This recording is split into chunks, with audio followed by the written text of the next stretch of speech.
Nintendo won. And it's crazy to say that because when you look at all the anti-consumer practices, they're obviously pushing digital only. A lot of the games that are physical are going to be key card only, so it's basically just to download the digital version.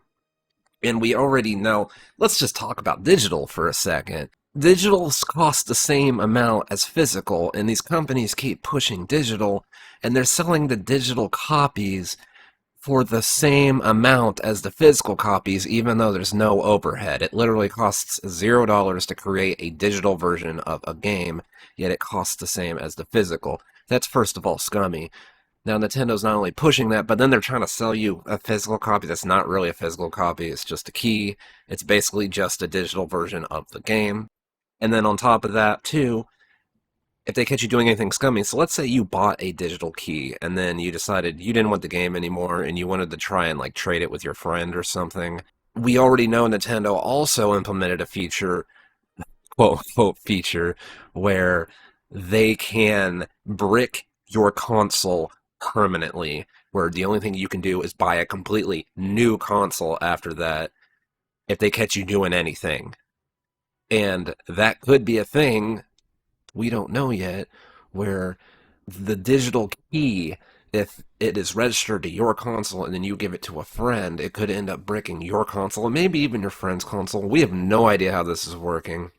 And there is nothing you can do because in order to even use the system, they updated their terms of service to where you are not allowed to partake in any class action lawsuits. Yes, you can technically still sue Nintendo, but it is going to be you suing Nintendo. You on yourself taking on a major corporation in another country unless you live in Japan.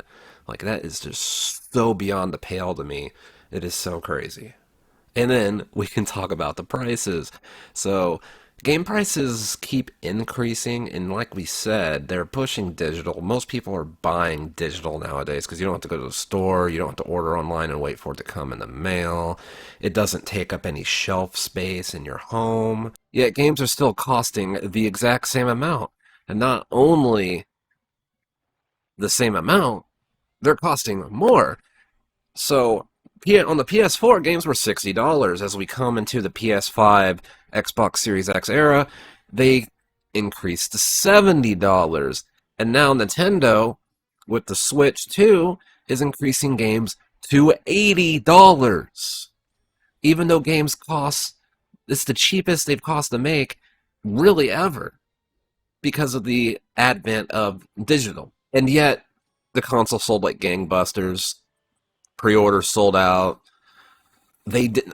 The one good thing I'll say about Nintendo is they did make enough to like meet the demand. So it's not like they're like selling out like in past console releases where you can't find them anywhere.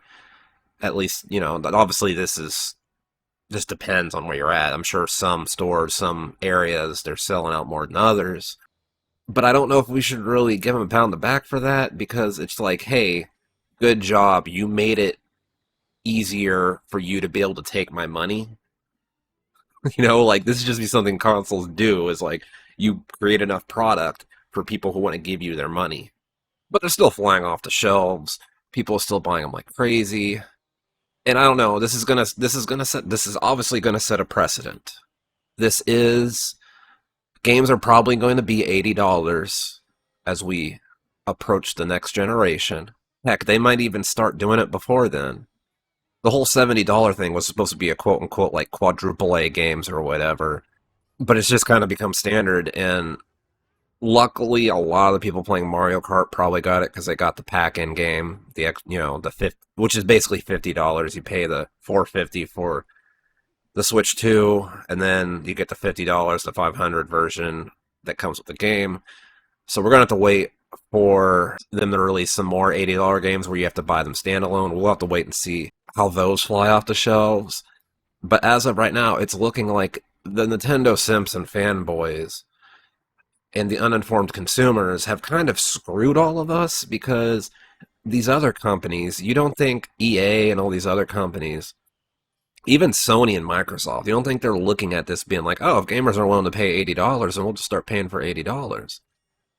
If people are willing to pay $500, I understand The pack-in game, as I already said, is the 500. It's actually 450, but 450 basically rounds up to 500. It's over 400. It's $500. You're basically paying $500. You're paying almost the same amount as you would pay for a PlayStation 5. And I understand, oh, it's also a portable console. Let's be honest, when most people are on the go, they're not playing games. And people are buying it like it's hotcakes. Like they're living in Skyrim, and man, they need their sweet rolls. And I personally was someone who was on board with the whole boycott thing. But let's be honest, like, I'll be real with you. If you want one, you might as well just go ahead and buy one. Because at this point, boycotting is just depriving yourself of something that you want for no reason. Because everyone else already ruined it. It's already super successful. I believe I saw an article the other day. I didn't get to really read it because I was at work. But just passing, I saw, like, something that on Twitter that was shared from like Reddit or something. It was an article that basically was saying, the headline at least said, verify this yourself, like I'm saying, but it said that it outperformed the PlayStation 2 sales for its like first week or first day or something like that. It's already a super success. So boycotting it literally does nothing at this point. It's over. It's done. The precedent has been set. We've all made our bed. It's time to sleep in it. Anyways, let me know what you guys think in the comment section below. This has been Solid Shepherd. Until next time, I should go.